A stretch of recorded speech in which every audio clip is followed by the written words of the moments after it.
Okay.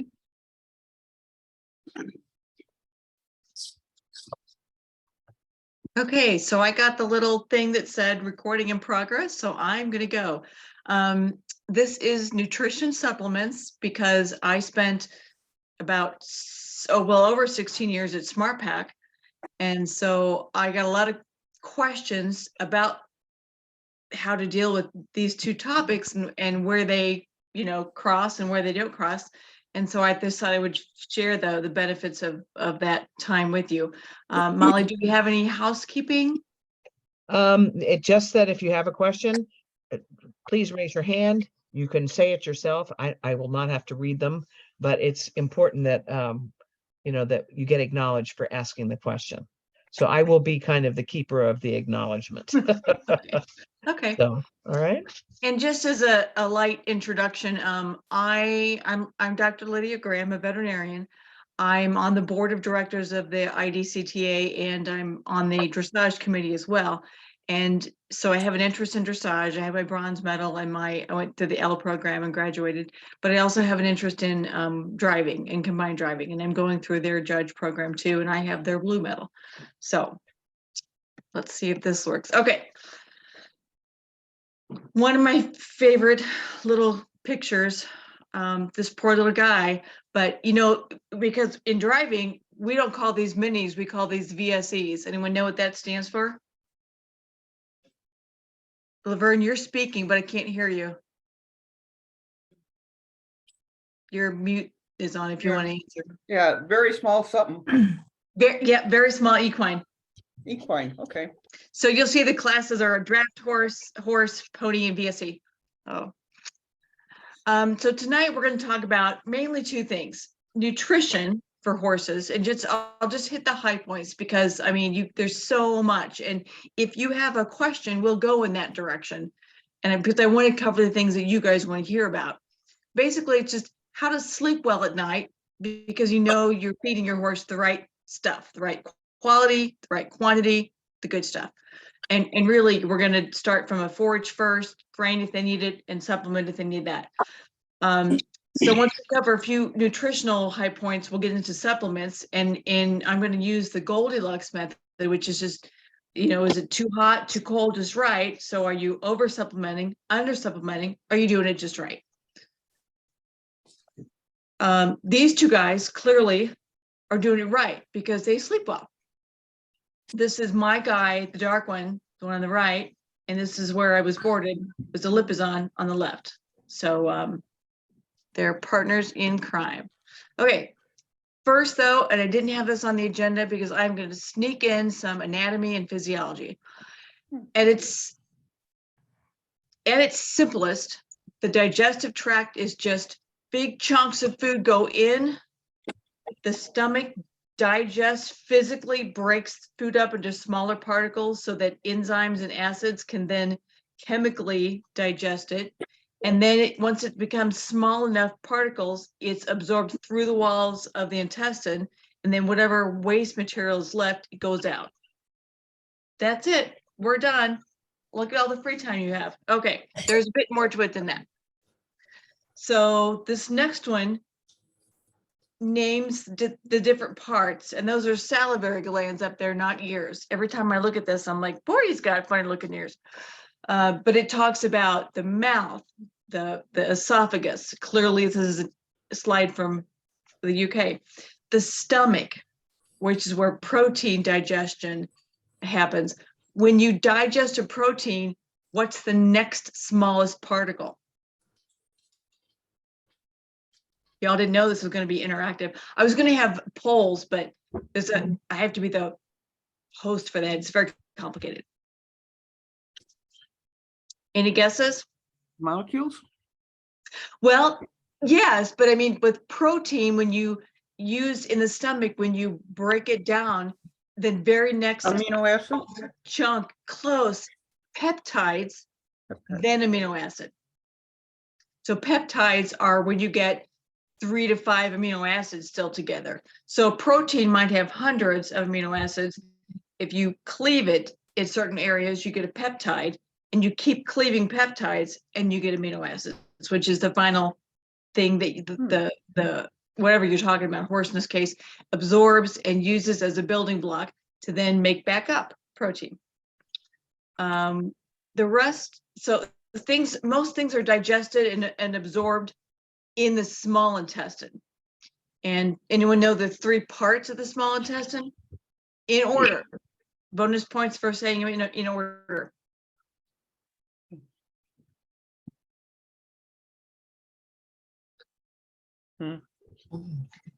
The duodenum, jejunum, and ileum. And then it goes to the large intestine, where there's the most of the microbiome, which I'm sure everyone's heard about now. And that's where the water is absorbed. There's some production by the bacteria of B vitamins, of energy from fermentation. It's the big fermentation vat. And then the wastes go out. And then to be even more complicated, this is an actual illustration of the horse's digestive tract. And this one's cool because it tells you the size of everything. And the important part is the stomach is very small compared to the rest of the digestive tract. And that's why you're always being told in anything you read about horse nutrition that they need small meals frequently, because their stomach is only about 2 gallons. And then the stomach and small intestine together make the foregut, and the cecum and the colon make the hindgut. And in horses are hindgut fermenters. So, and that's where they get the majority of their energy from. So now we'll get back onto the agenda, and we'll start with why forage is important. Do we actually need to feed horses grain, or is there something else we can give them? Is there, besides forage, besides grain, what else should be in the horse's diet? We'll look at things that affect the nutrient requirements for horses, and then we will get into supplements. Any questions at this point?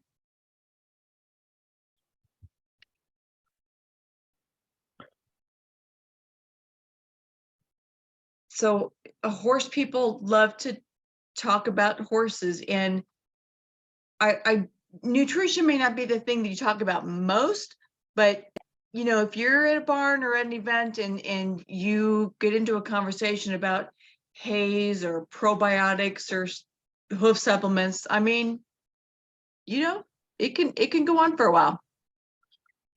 So forage, there are two like umbrella reasons to why forage means hay or pasture. That's where the horse gets most of his energy and his nutrition from. I mean, depending on the quality of your hay, you might be able to provide all of the horse's daily recommended, well, in people it's recommended allowances, and horses it's daily, its nutrient requirements, but hay and water, and you're done. Most places, at least in the US, not quite, you're going to have to add something to the hay to be a complete and balanced diet. So that's the first thing, nutrition. The second thing is what we call scratch factor, air quoting. And scratch factor means all of these things. It increases the chew time, and we know how valuable that is in preventing, say, stable vices. It promotes uniform teeth wear. When they eat more roughage, they drink more water. And when they have more roughage in their body, in their digestive tract, they have a better water holding capacity. You can ask any endurance rider and they'll back you up on that. Chewing something dry and stemmy like hay stimulates their saliva production. Something bulky like hay slows the rate of passage of material through the GI tract, and then the food gets digested and absorbed more efficiently, more effectively, more better. The hay itself, and you may have heard this if you have a horse with gastric ulcer issues, it actually forms a mat in the stomach, and it covers the lesions in the stomach. And then it just provides bulk, without getting too personal, for normal intestinal motility, your digestive tract needs a minimum amount of just fiber and non-digestible fiber just to have that normal peristaltic wave-like action to move from the front to the back. And I don't often think of this, but fiber has physical properties, not just being digested and absorbed for nutrition, but and that's where scratch factor comes from. It literally scratches the walls of the intestine and stimulates cell removal and turnover. And so all of these bullet points help reduce the risk of diseases and conditions and vices.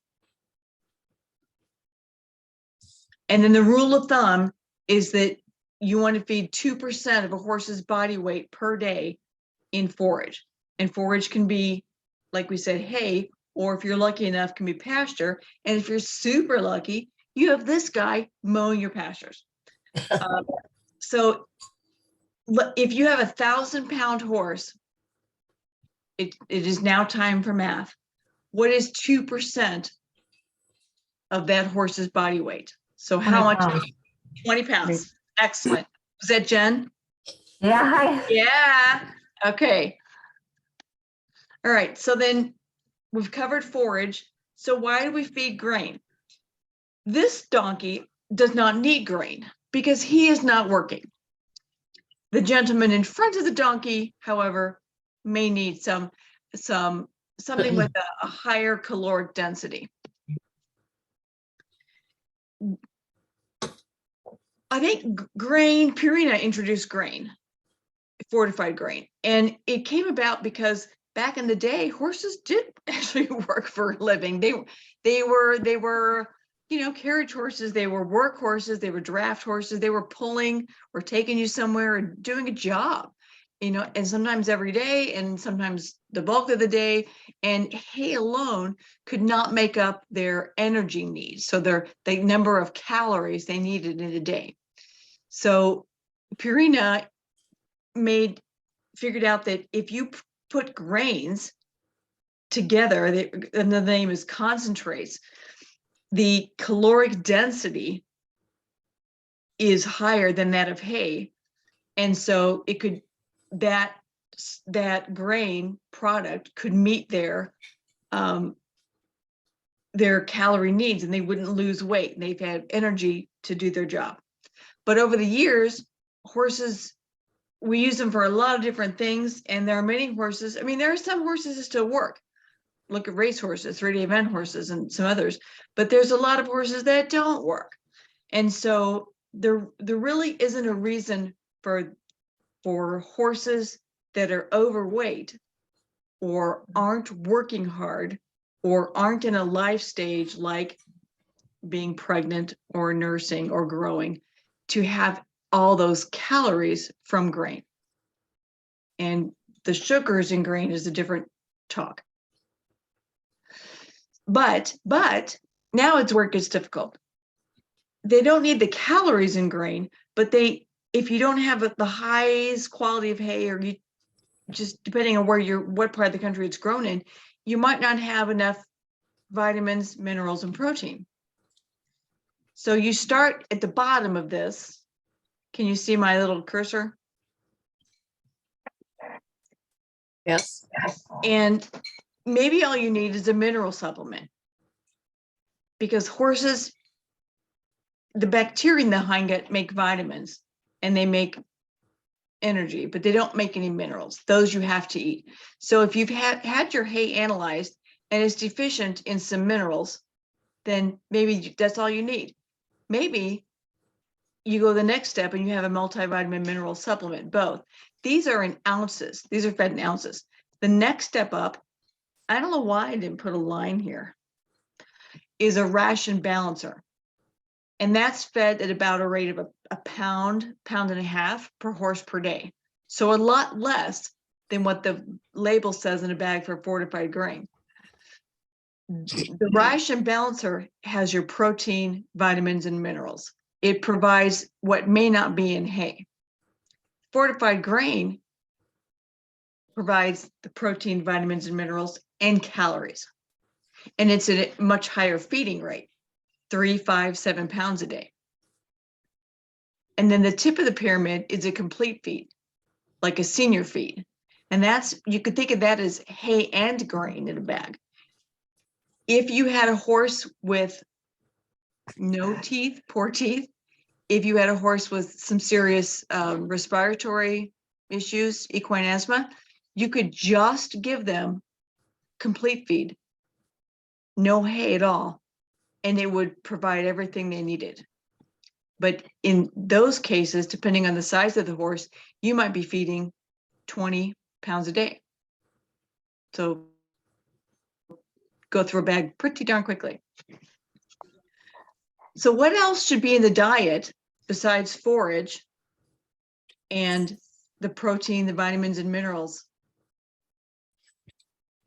And I gave you spaces, so it hints. And Salt. another hint, not cake. But yes, Jen, what? Salt. Yeah, the first one is salt. The first one is salt. And I'll give you my advice is I feed salt year round because they need salt every day. And there's not much salt in hay, pasture, or grain. In the summer, or when the horse is sweating, then I feed electrolytes on top of the salt. So salt year round, electrolytes during the warm season, if they're just standing outside sweating, or I'm doing something with them and making them sweat, then they get electrolytes too. All right. What about the second one?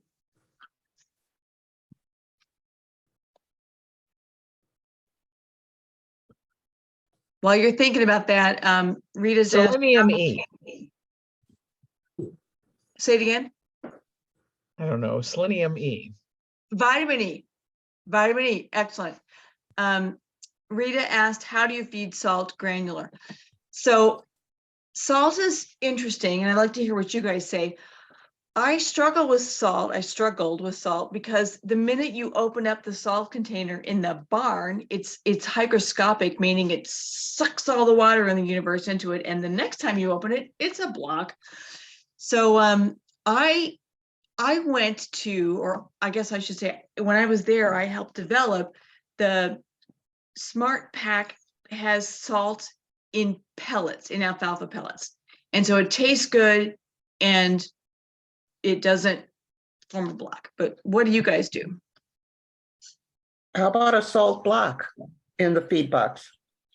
Nah, no, I would rely on that because salt blocks were originally made for cattle, which have, if you've ever been licked by a cow, they have very rough tongues.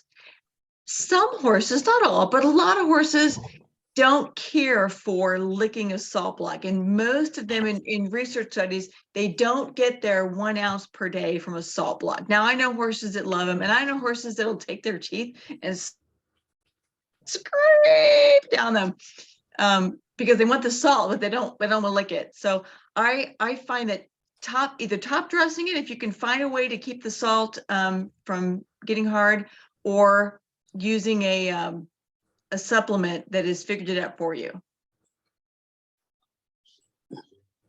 And then the vitamin E I put on there because if you are feeding your horse hay, the minute hay is cut, well, the minute that the hay field, as say, is cut to make hay, then the vitamin E begins to degrade. And the older hay gets, the less vitamin E it has in it, and horses need vitamin E. So if you're just feeding hay and your horse doesn't get any or not very much pasture turnout, or in the winter in our area, I provide vitamin E. And then the last one, I'll just tell you, I think I got the spaces right. It's omega-3 fatty acids. So even if you have a couch potato, you can give a little bit of omega-3s because it functions. You don't want it, you're not giving it to add calories to the diet. You're adding it to the diet as to support normal inflammation. but I think we all agree not cake. Okay. Next one. So factors that affecting nutrient requirements, the horse's age and life stage. And I mentioned before, if they're pregnant, nursing, or growing. So the young horse and the senior horse versus the adult. Lifestyle, and that could reflect, does your horse, is he just a companion horse to somebody, or is he going to Land Rover in a few weeks? If your horse has a disease or an injury, healing takes more nutrition. Is your horse under stress? Could use more antioxidants. How's your horse's metabolism? Is he a couch potato? Or is he a horse that you can't keep weight on no matter what you do? The weather, the environment, the nutrient requirements of horses by the NRC has got a formula. They figured out each degree of temperature that it goes down, that's how much more hay your horse needs to stay warm. And they've even figured out between hay and blanketing and shelter, the combination of those three things, how to keep your horse warm in the winter. It's pretty cool. Management and housing. So an example of this would be if I have an older horse that used to be top of the herd, you know, and he's getting older and not as active, and the other horses are like, now's our chance, and they stepped up, they might be keeping him from the hay. So you have to keep an eye on those kind of things. And then obviously the quality of your feed stuff. If you're feeding not the greatest hay in the world, then that's going to affect how much they need and whether they need a ration balancer, or you got to move up to fortified grain. All right, so that's all that I plan to cover about nutrition. Are there questions? I mean, there's obviously a lot more we could go into. Does anybody have a question that you wanted me to cover on nutrition? Sandy asked, how do you supplement vitamin E? There's lots of supplements out there. When we get into this next portion about supplements, I will help you figure out how to pick, how to choose a supplement, starting with, figuring out which one you want, and then which company should I buy from, and then which of the supplements should I get. So sort of going down the path, this way or this way, I don't know. But yeah, I would top dress my vitamin E supplement, and when it gets to vitamin E, I don't have a section on vitamin E specifically, so I'll just cover it here. There's natural vitamin E and then synthetic vitamin E. Natural is D, synthetic is DL. Natural, or the D form, is much more expensive than the synthetic DL. It's a change off, because you don't have to feed very much of the natural, the D, because they use all of it. But with the synthetic DL, they're only using the D, only part of what they eat. So, but it's much less expensive. So I've done, for fun, I've looked at, here's a natural E supplement and a synthetic E, and here's a price and here's a price, but I have to feed, 1 ounce of this and 2 ounces of that, and it works out to be the same. So you can do those kind of fun math equations on your own. But I think as long as your company that you're buying from is reputable, then any kind of vitamin E, don't listen. Some of what you hear from marketing supplement companies is marketing fluff, we call it, or romance language. So you kind of have to know, be able to look through the veil. Does a young horse need vitamin E, a 5-year-old in training? Yeah, absolutely. because it's an antioxidant, and it specifically it targets neurological and muscular health. And a 5-year-old in training is building his muscles and his nerves for his life. So I think yes, there's hardly a horse and there's never been a case of overdosing on vitamin E. So that's a very safe supplement, and there's lots of problems if you don't give enough, and no or hardly any problems if you give more than they need. So that's something that I wouldn't even think twice about. All right, next one.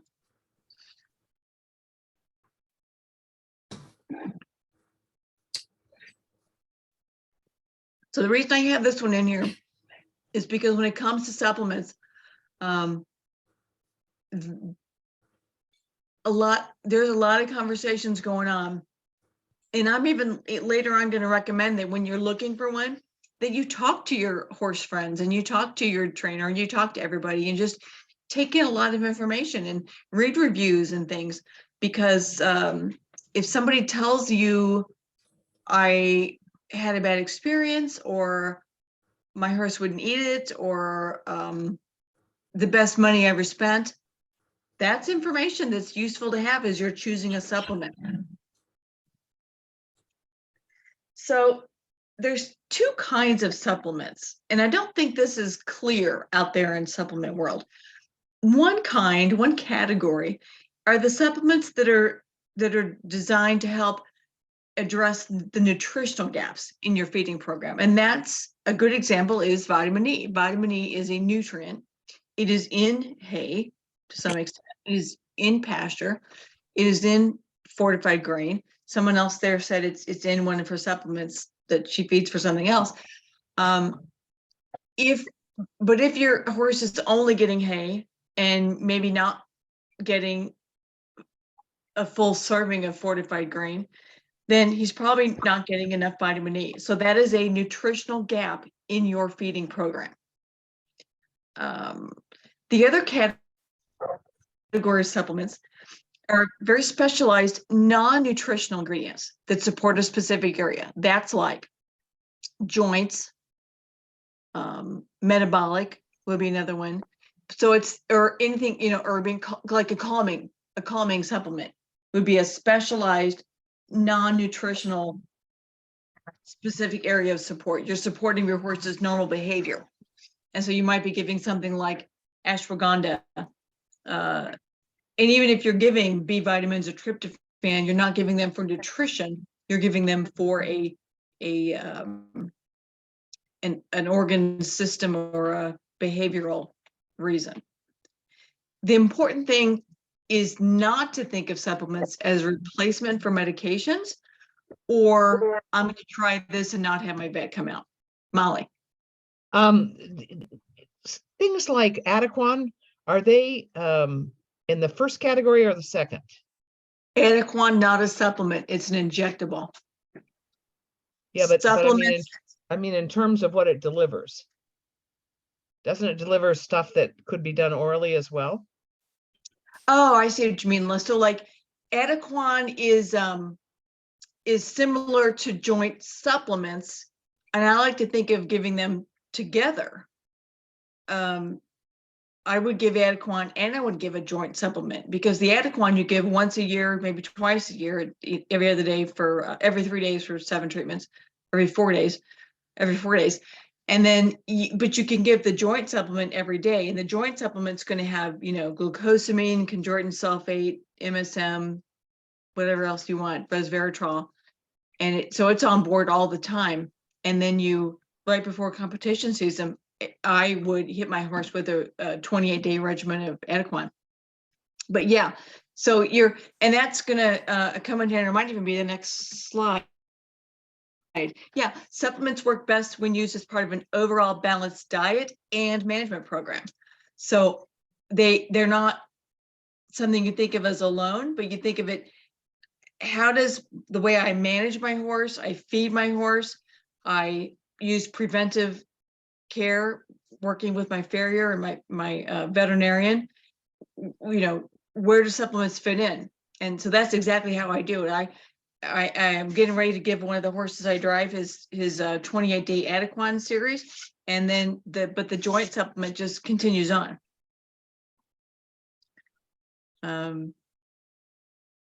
Yeah, so this poor person, well, this poor mare, you guys know that's not a horse, right? Okay, just checking. So I went through these as how to choose a joint supplement A, B, and C. And so first you always look at the horse's diet. And when people called into SmartPack and they asked me questions, what supplement should I get my horse, or what do I need? I always started, let's talk about your hay. How much are you feeding and what's the quality? Now let's talk about your grain. Does he need grain or a ration balancer? And with many people, their horses didn't need anything. So first I ask about the diet. Then I say, does your horse have an issue that you want to address? So does he have a problem for which we need to find a solution? If the problem is a medical problem, then that's a question for your veterinarian. And I always recommend that people, when they're adding a supplement to their horse's diet, tell your veterinarian so they're aware of everything your horse is getting. And then the third thing to think about is you don't have to wait until there's a problem to start a supplement. You can give something in a certain category that helps your horse thrive and not just survive. Like the NRC nutrient requirements of horses is the absolute minimum levels of nutrients so that horses don't die. Well, that's not what most of us want in our horses. We want them to be amazing performance horses and to be shiny and perky, but not too perky. So we want them to thrive, or optimize is the word. So for B, then now it's time to look at a company. And this sentence here is really important. If the claims on the label or the website or wherever sound too good to be true, they probably are. Because the good doobies out there, they are adhering to guidelines from either the NASC, well, the NASC works with the FDA, or AFCO, the state feed control officials, and they're playing right, they're staying within the guardrails, and they're doing what they're supposed to be doing. So people who are saying that their supplement, we always joke about, cures cancer. No, you can't say that about a supplement. Supplements aren't to treat, or they're not drugs. So any language that sounds like, makes it sound like a drug, you should have your skeptical hat on. And then look for the NASC, the National Animal Supplement Council Quality Seal. I meant to put that on there. It's a yellow seal, and it's obvious when you see it, but that tells you that there will be a way to contact the company if there's a problem. Like I just got a call from a client of mine that they got their supplement in and it wasn't the same color as it was the month before. Now that happens when you use products, your bases, beet pulp or alfalfa or something, because hay is different colors, but there needs to be a way for you, the consumer, to contact the manufacturer and say, I'm good. How are you? this doesn't look right, or hey, Molly, meet yourself, or something. And there should also be a lot number or a batch number on the label, and a use by date. Use by could be best by or used before or expiration, anything like that. That just tells you that they have good quality control and they're manufacturing with standards. And then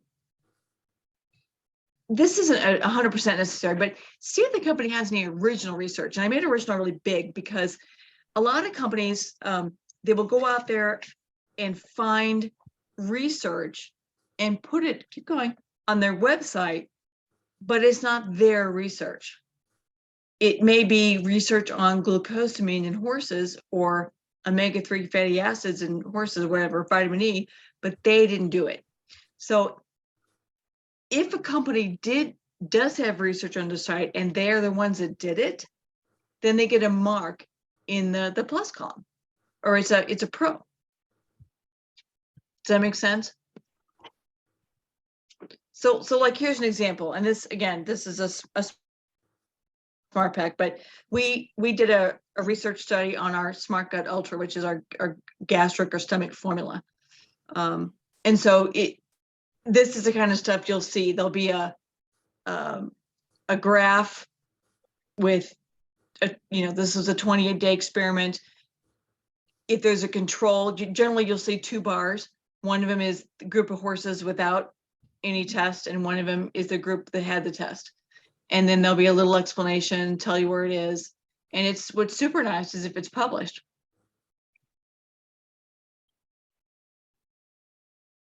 So I do this, figure out which days to wash my hair, but I could also take this picture, this expressions, and make the meme be me trying to figure out which supplement to give my horse, right? Because there are hundreds of supplements out there. I get it. I get it. So now we're on part C. So hopefully you've decided which category you want. And let's just use the vitamin E one, because we've been talking about that. I recommend you go to Smart Packs and use their comparison charts.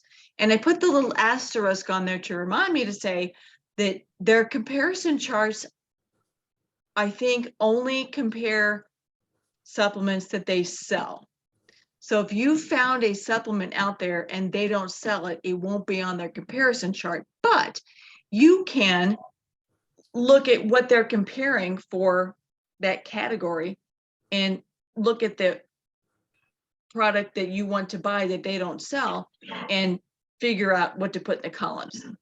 And the things you want to look at are the ingredients, the names of them, the amounts of them, and the price, and also the form, because you probably everybody knows, or you'll find out soon, does your horse like powders, or will they not eat powders? Would they prefer pellets, or liquids off the table? You'll learn this soon enough. So form of a supplement is another thing to look at. But like I said before, talk to your vet, talk to your trainer, your farrier, and any other equine professionals that you interact with. See what your friends are using, and read reviews. Until I worked for Smart Pack, I didn't believe in reviews, or I just didn't give them much credit. But there's, now that I've been behind the scenes, reviews are there's lots of regulations around reviews. You can't make them up. You can't take down the bad ones. They are what they are. You can't touch them. People write them and then you leave them alone. So they're accurate. And then the last thing I would say is try something. Try one thing at a time. Don't buy 3 things and try them, because then you don't know. And then give it at least 30 days.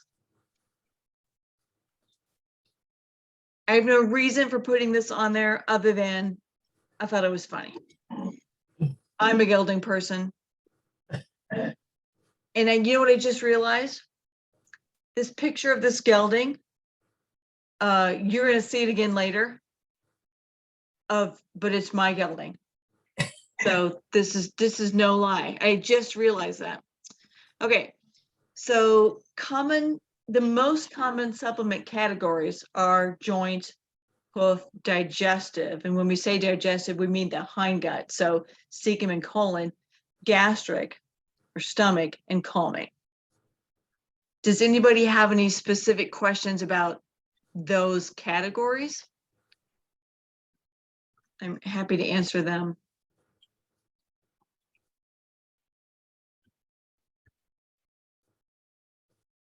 All right, seeing or hearing none, I'm going to move on.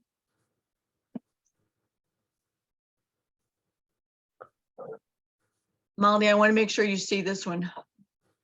I was thinking of you when I do it. Oh, Sandy says, oh, I do. Sandy, you can unmute and just ask if you want to. Okay, she says a friend recommended Elevate. That's an excellent product. Okay, can you hear me? Yes. Okay, great. Thank you so much. So I'm only asking, I have never supplemented a horse, but this horse is new to me. He's 5, will be 6. He's in full training. He's great and healthy, actually a little fat.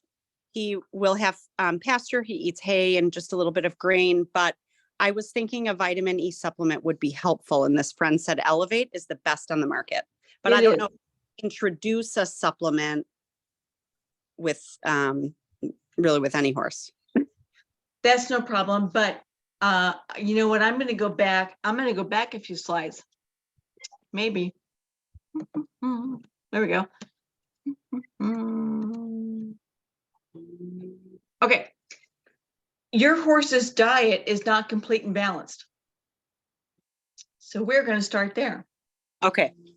Do you know why it's not complete and balanced? Grass, hay, grain, I don't. Because you said we feed him a little bit of grain. So you're Yes. feeding him grain because of whoever's feeding him is feeding him the amount of grain based on the amount of calories he needs. But when you reduce grain to below the feeding level of the bag, here's your homework. Find out what brand of grain you're feeding. It's a homemade grain by the breeders that I bought him from. Okay. Well, then it's we'll just call it, average fortified grain. Okay. You probably have to feed 5 pounds of it a day for him to get his full vitamins, minerals, and protein. So if he's getting a handful in the morning and a handful at night because he's a little fat, he's deficient in vitamins, minerals, and protein. So he needs to be on a ration balancer. Okay. So that's the first thing. Okay. Okay. He doesn't have a health or wellness issue, but you want him to thrive because he's in training. He's young. Yeah, I would buy Elevate, and I don't think there's a loading dose. And with vitamin E, there's no, it's not like adding grain or hay to a diet that you have to start slow and take 2 weeks. Just start giving. Yeah. And can you please remind me quickly about the ration balancer? Is that another supplement? No, the ration balancer is, I hope I'm not making you guys dizzy. Here, can you see this? I can. Okay, so most people, and like you're feeding a fortified grain, also called a concentrate, but you're not feeding enough for him to get his protein, vitamins, and minerals, because they're feeding it based on his calorie, how many calories he needs, and they're just feeding a little bit. So because you still want him to have his protein, vitamins, and minerals, so he needs to go down to this. Every major nutrient equine nutrition company makes a ration balancer. Okay. So until you get him on, until either you feed him how much you're supposed to feed of this, which I'm guessing is 5 pounds, he's deficient. Okay. In vitamins and minerals and protein. Okay. Okay. So helpful. I can't thank you enough. Good.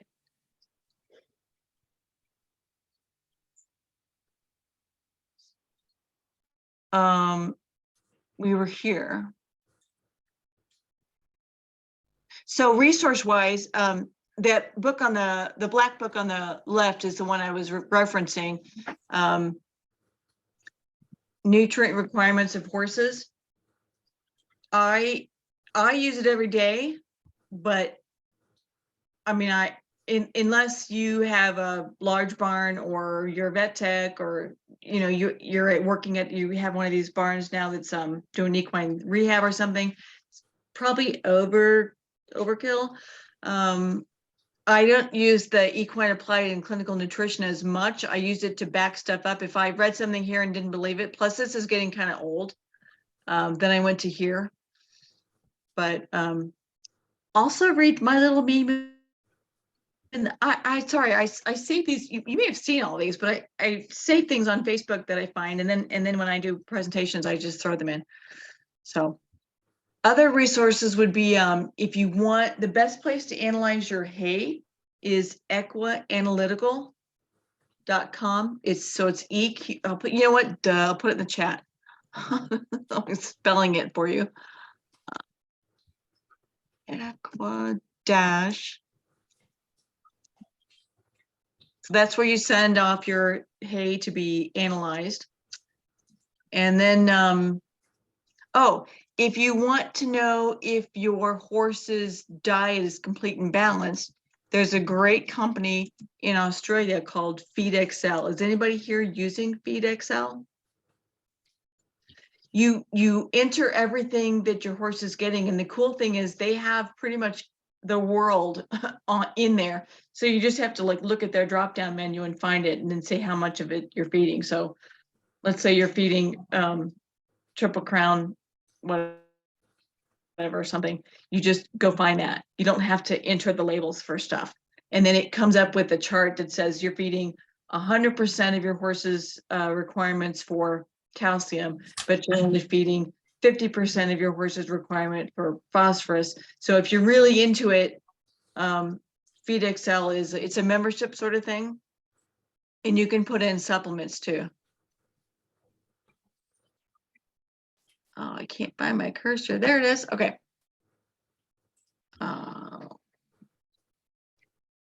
Then I have to hit here. There we go.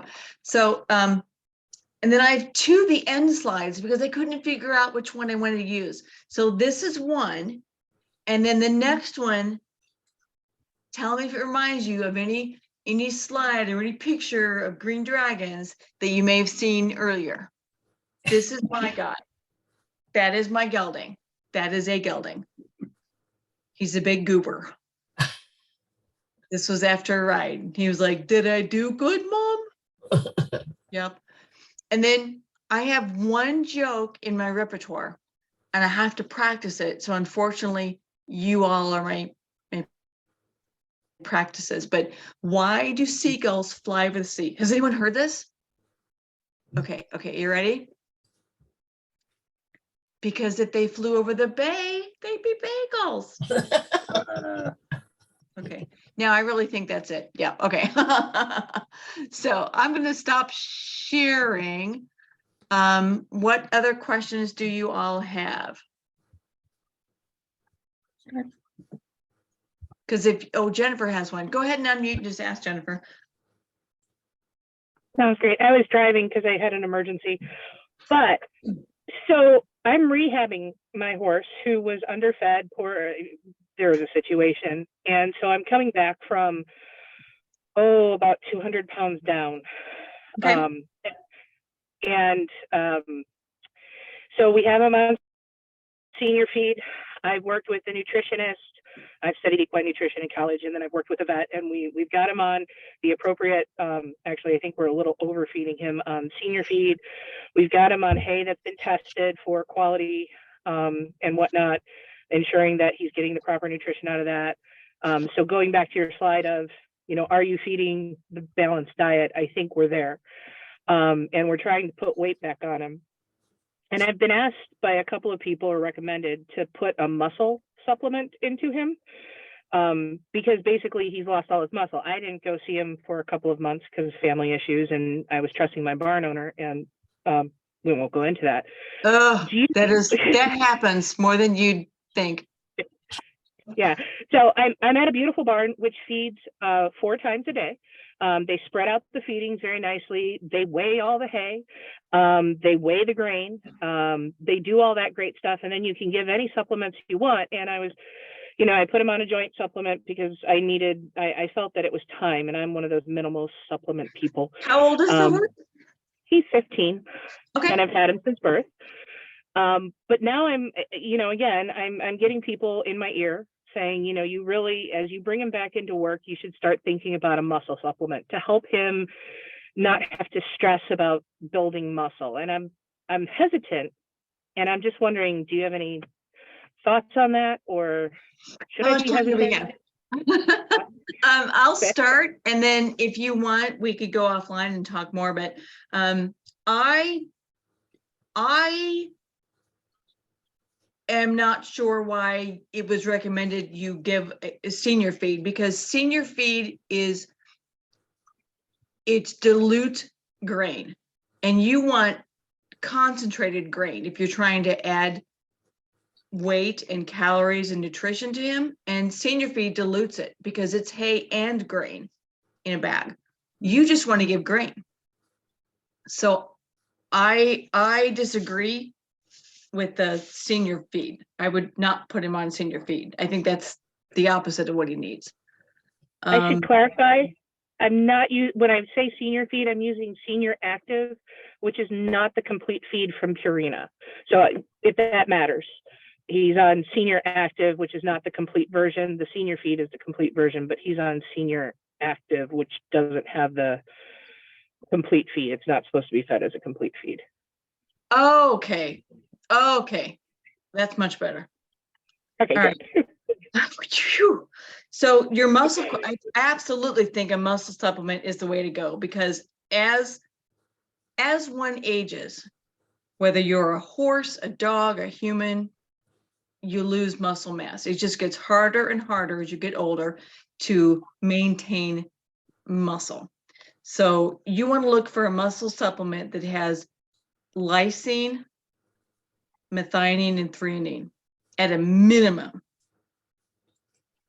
You know who makes a good one is Euclid. Let me put this in here. What the heck is it called? Shoot.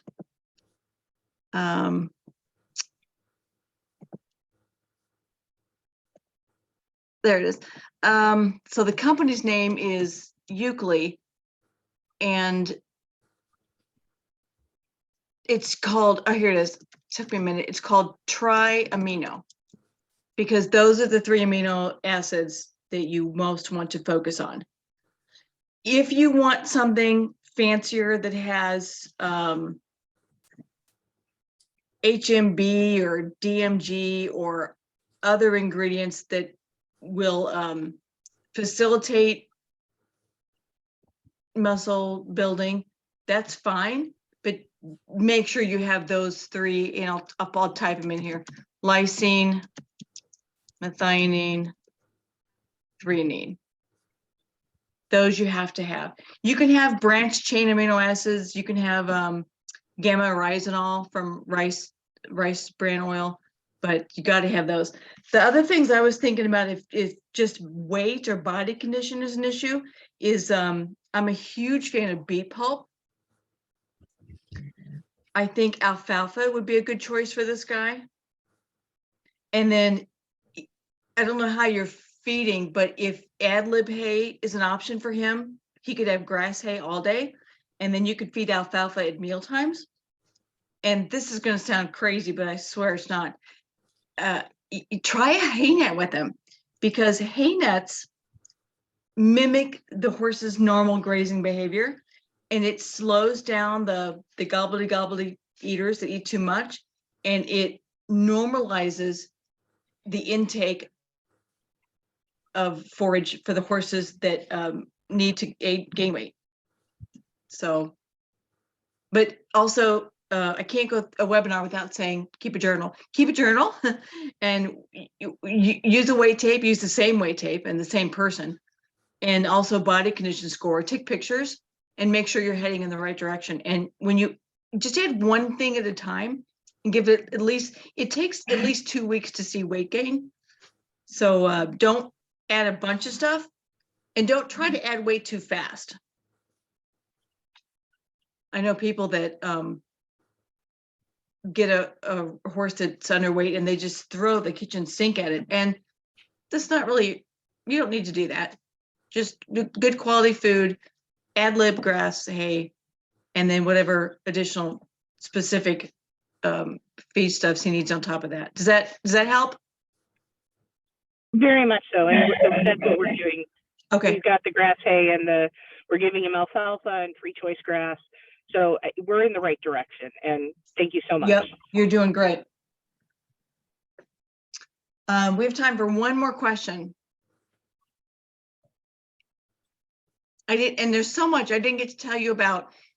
The other rule of thumb for grain is not to feed more than 0.5% of body weight at one meal, which for a 1,000-pound horse is 5 pounds. I didn't get to say that you have to make feed changes gradually on horses, and it's more important to, when you're changing your hay, to do it gradually than changing grain, which I know is opposite, contrary to what most people think. People are like, oh, I'm changing grain, I got to do it slow and gradual. Yes, you do, but you need to be more careful when you're changing hay. Does anyone know why? Look at me, ask the last question. It's because the grain is digested by the horse and the horse's enzymes and cells and things, but the hay is digested by the bacteria, the microbiota in the digestive tract. And when you surprise them with a new foodstuff, they just fall over and die. And then you have bad bacteria taken over and setting up house. So the point is, don't surprise the bacteria in the hindgut.